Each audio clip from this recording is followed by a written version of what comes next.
بسم اللہ الرحمن الرحیم۔ سامعین محترم، علیہ الصلوۃ والسلام کی حدیث مبارکہ ہے، حضرت عبداللہ ابن عمر اور حضرت ابو ہریرہ رضی اللہ تعالیٰ عنہ حدیث مبارکہ کے راوی ہیں۔ قال رسول اللہ صلی اللہ علیہ وسلم من مشى فی حاجت اخی المسلم۔ علیہ الصلوۃ والسلام نے ارشاد فرمایا،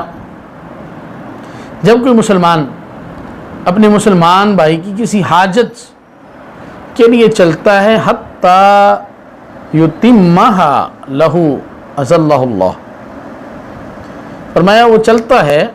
اور اس کی جو حاجت ہے اس کو وہ حل کر دیتا ہے، اس حاجت کو پورا کر دیتا ہے،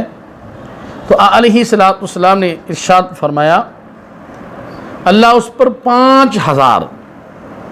اور دوسری روایت میں ہے کہ 75,000 جو فرشتہ ہے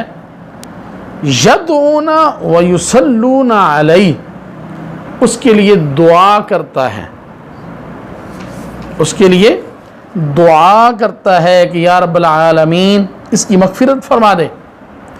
اور وہ دعائیں بھی کرتے رہتے ہیں اور اس کے لیے رحمتیں بھی بھیجتے ہیں۔ تو علیہ الصلوۃ والسلام نے ارشاد فرمایا یہ جو دعائیں وہ کرتے ہیں، اگر وہ صبح کو کسی کی حاجت حل کرتا ہے تو شام تک کرتے رہتے ہیں، اگر شام کو کسی کی حاجت کو حل کرتا ہے تو صبح تک وہ فرشتے اس کے لیے دعائیں کرتے رہتے ہیں، استغفار کرتے رہتے ہیں۔ یہ بات یہاں پہ حضور نے ختم نہیں فرمائی بلکہ فرمایا وَلَا يَرْفَعُ قَدَمًا إِلَّا كُتِبَتْ لَهُ بِهَا حَسَنَةٌ، جب وہ قدم جو ہے وہ اٹھاتا ہے تو اللہ اس کو ایک نیکی عطا فرماتا ہے، اور جب وہ قدم رکھتا ہے تو اللہ تبارک و تعالیٰ اس کا ایک گناہ معاف فرماتا ہے۔ یہ ہے کسی مسلمان بھائی کی کسی حاجت کو جو ہے وہ